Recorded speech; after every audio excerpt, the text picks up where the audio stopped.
माण्हुनि खे ख़बर न आहे। अच्छा यार सब तव्हां अवामी तरीक़े जी जदोजहद जो ज़िक्र कयो ऐं बिल्कुलु उनखे मञताब आहे।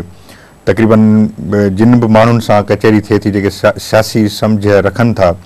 उन वटि पलीअ साहिब खां वठी अवामी तहरीक ताईं हिकिड़ा रिगार्ड्स आहिनि त ही माण्हू सुठा आहिनि, हिननि सिंध जी हक़नि ख़ातिर जदोजहद कई आहे। तंहिंजे बावजूदि बि हिकिड़ो सुवालु ज़रूरु पैदा थिए थो जेको मां ज़रूरी सम्झां थो तव्हां खां पुछां। अवामी तहरीक सिंध जी मिडिल क्लास ताक़तवर नुमाइंदा धुर थी करे न अची सघी आहे ऐं हिन महिल ताईं हिकिड़ी बि इलेक्शन में सीट न खणी सघी आहे। जेतोणीकि जदोजहद जे मैदान ते हुननि वटि तमामु वॾा कमिटेड कारकुन आहिनि।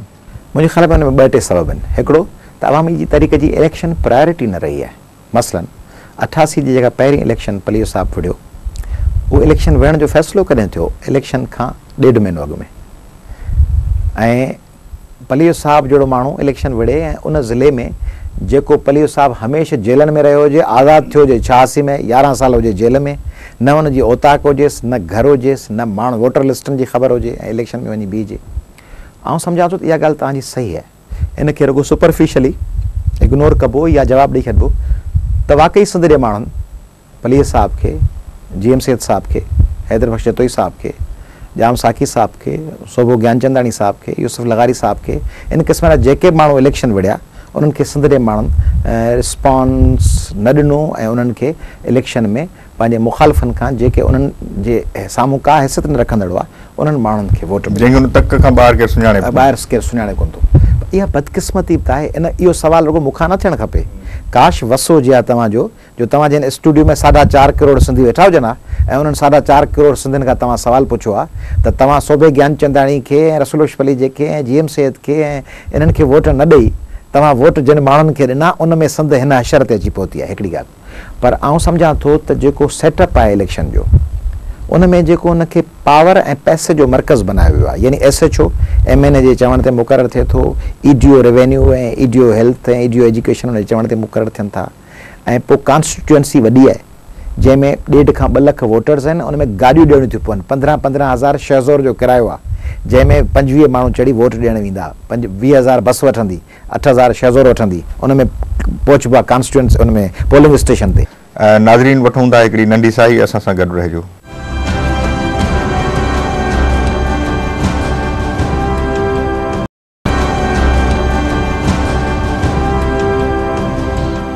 नाज़रीन प्रोग्राम इशूज़ एंड आइडियाज़ में तव्हांखे भलीकार।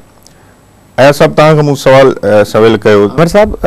ज़ुल्फ़िकार अली भुट्टो साहिब जी जेका साबित क़दमी हुई फांसी घाट में ऐं कोट लखपत में,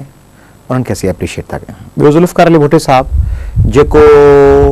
एम्पेरियलिज़म खे हिकिड़े मख़सूस दौर में चैलेंज कयो हो, थर्ड वर्ल्ड जे फोर्सिस खे गॾे नॉन अलाइंग मूवमेंट में, या जेका इस्लामिक सरबराह कॉन्फ्रेंस थी उहा बि हिकिड़ा मस्बत क़दम हुआ। कुझु सिंधी माण्हुनि खे लेटरल एंट्री ज़रिए नौकरियूं थियूं, कुझु स्टील मिल, कुझु प्रोजेक्ट्स, ठीकु हो, पर केतिरा ड्रॉबैक्स हुआ पाणीअ जे हवाले सां, सिंध में रिटायर्ड अमलदारनि खे ज़मीनूं ॾियण जे हवाले सां, सिंध में फ्यूडलिज़म खे हथी ॾियारण सां, सिंध में लैंडलेस हारनि खे रुॻो हिकिड़ो एज़ ए हिकिड़ो TV ऐं ख़बरुनि जे हवाले सां ॾेई बाक़ी कुझु न ॾियण जे हवाले सां,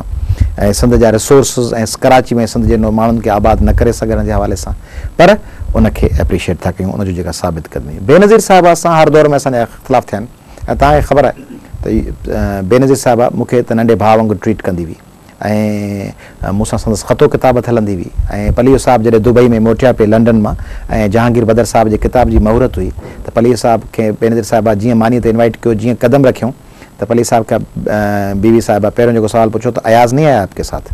ऐं पोइ मूंखां ख़त लिखियो त भिटशाह कन्वेंशन में उनखे तव्हांखे यादि हूंदो त लेटर मोकिलियो हुई ऐं पोइ भिटशाह कन्वेंशन में मूं पढ़ी ॿुधायो अवामी तरीक़े जी क़ौमी कॉन्फ्रेंस में। त मूंखे त हिकिड़ो पर्सनल साणनि लॻाव हो एज़ ए बहसियत वॾी भेण जे ऐं लीडर जे, पर उनखां असीं पॉलिटिकली हुनजे केतिरनि ॻाल्हियुनि सां जेको कंप्रोमाइज़ थियो अमेरिका सां ऐं जेको हिते जे मुशरफ साहिब सां ऐं जेको 88 में कालाबाग जे हवाले सां वाज़ह ऐलान न थियो, सिंध जे माण्हुनि खे रिसोर्सिस में मालिकी न मिली, कमु जारी रहियो थल कैनाल ते, इहे ॿिया जेके शयूं हुयूं उन जे हवाले सां चश्मा झेलम लिंक वहंदो रहियो। ऐं ॿियो जेको दौरु आयो बेनज़ीर साहिबा जो, उन में सिंध जे माण्हुनि खे कोयले, पेट्रोल, गैस इन्हनि में मालिकी न मिली, पोर्ट जी कमाई में मालिकी न मिली, या कुझु शहरी तंज़ीमुनि वटि आफ्ताब शहबान मीरानी साहिब ऐं कायम अली शाह साहिब उन दौर में हली विया ऐं सिंध जे केतिरनि राइट्स ऐं सिंध जे रिसोर्सिस ते कंप्रोमाइज़ कयूं। पर जंहिं नमूने मोहतरमा कराची आई, मथस हमलो थियो, उन खां पोइ ॿिए ॾींहुं जंहिं बहादुरीअ सां हू निकिती अस्पतालुनि में वई ऐं पेशावर में, कोयटा में, रावलपिंडी में जीअं वई ऐं जंहिं नमूने वञी चैलेंज कई इफ्तिखार मोहम्मद चौधरी साहब जे घर जे ॿाहिरां चई थी हमारे चीफ जस्टिस हैं, हर वक्त उनखे खतरो हिन में ॼमी आख़िर में पिंडी में त मना कयूंसि त उन किरदार खे उहा असांजी न्याणी हुई ऐं असांजी हिकिड़ी वॾी पॉलिटिकल पार्टी जी लीडर हुई। मूंखे हुन लाइ तमामु घणो एतिराम आहे ऐं मूंखे बे इंतिहा ॾुख थियो, आई वॉज़ इन कुआलालंपुर एट दैट टाइम, त उहो शॉक हो। पर पीपल्स पार्टी जो जेको हीउ दौरु आहे इहो इल्ताही माज़रत सां पीपल्स पार्टी जे उन्हनि कारकुननि सां जेके असां सां रहिया आहिनि तहरीकुनि में, त हीउ दौरु जेको आहे उन दौर में पीपल्स पार्टी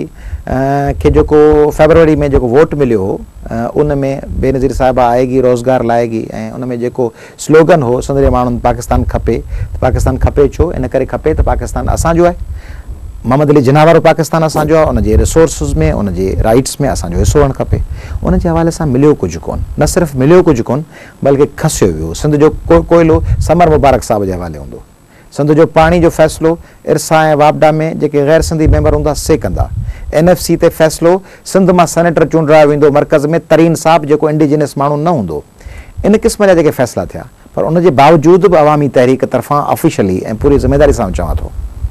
त असीं पीपल्स पार्टी जे इन ज़्यादतुनि वारी पॉलिसी जो ख़ात्मो चाहियूं था, पर असीं पीपल्स पार्टी जो ख़ात्मो नथा चाहियूं त हिकिड़ी पॉलिटिकल पार्टी एलिमिनेट थी वञे।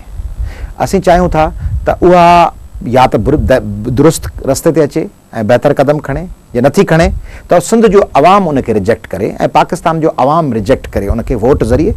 ऐं पंहिंजी पॉपुलर पसंदि ऐं चाहत जे इज़हार तौरु। पर को जनरल साहब अची अस्सलाम वालेकुम अज़ीज़ हमवतनो चई पीपल्स पार्टी खे हटाए, या ज़रदारी साहब खे हटाए, या सदर खे या गिलानी साहब खे हटाए, कायम अली शाह साहब खे हटाए, इहो असीं पसंदि न कंदासीं। ऐं को केयर टेकर सेटअप अचे का नेशनल गवर्नमेंट जे नाले में का चूंडियल सदर या चूंडियल वज़ीर आज़म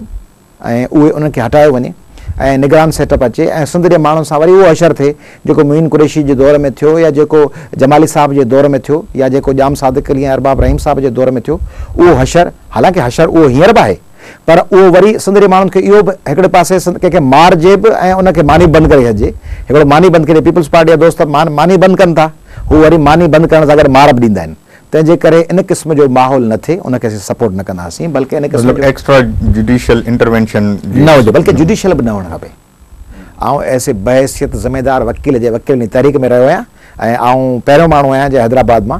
एमरजेंसी में गिरफ़्तारी पेश कई, सॼे पाकिस्तान में ऑफिशियली गिरफ़्तारी पेश कंदड़ आउं पहिरियों माण्हू आहियां अवामी तहरीक जे प्लेटफॉर्म तां। उन हैसियत में ऐं इफ्तिखार मोहम्मद चौधरी साहब असांजे लाइ वॾो हिकिड़ो सिंबल ऑफ होप आहे त जुडिशरी जंहिं मरहले मां गुज़री आई आहे ऐं जंहिं नमूने उन पाण साबित क़दमी सां आमरियत खे मोह ॾिनो आहे, आउं नथो सम्झां त जुडिशरी बि चाहींदी त को अहिड़ो एडवेंचरिज़म थिए जंहिंमें प्रेसिडेंट या प्राइम मिनिस्टर या कंहिं चूंडियल माण्हूअ खे को